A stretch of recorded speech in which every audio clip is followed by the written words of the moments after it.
अज्ञानतिमिरान्धस्य ज्ञानाञ्जनशलाकया चक्षुरुन्मिलितं येन तस्मै श्रीगुरवे नमः।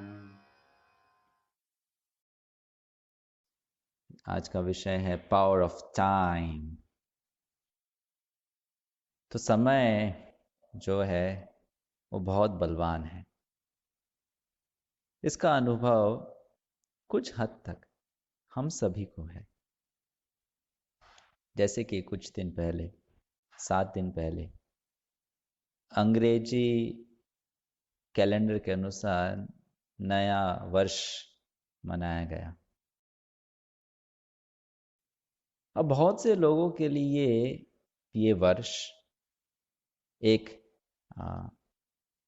आशा की किरण लेकर आया है कि हो सकता है हमारा ये वर्ष ज़्यादा सुखमय रहेगा, ज़्यादा समृद्धि हम कर पाएंगे, आगे बढ़ पाएंगे, अपने लक्ष्य को प्राप्त कर पाएंगे।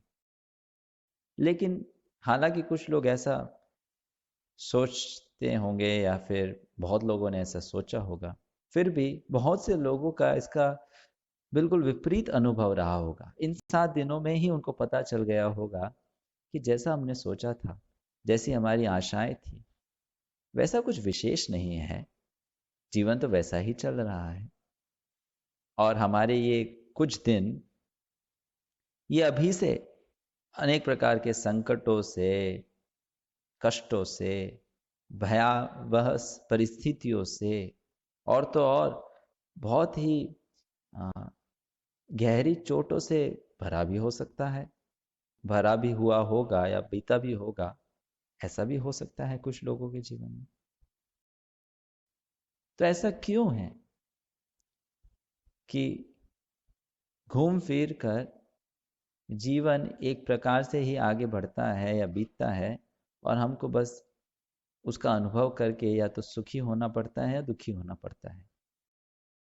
क्या चीज है इन सभी प्रकार की वस्तुओं के पीछे इस प्रकार जीवन चल रहा है? जैसे कि मेरा जीवन है वो एक दिशा में आगे बढ़ रहा है, एक तरीके से आगे बढ़ रहा है। किसी और का जीवन होगा वो किसी और दिशा में किसी और तरीके से आगे बढ़ रहा होगा।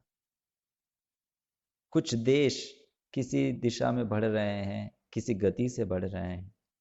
कोई दूसरा देश कुछ और दिशा में बढ़ रहा है, कोई और गति से बढ़ रहा है। ये पूरी पृथ्वी जहां पर हम रहते हैं ये भी किसी गति से किसी दिशा में बढ़ रही है। तो प्रश्न उठता है, इन सब के पीछे कौन है? क्या वो शक्ति है जो सब चीज का इस प्रकार नियंत्रण कर रही है और उसको आगे बढ़ने में धक्का दे रही है? क्या है वो?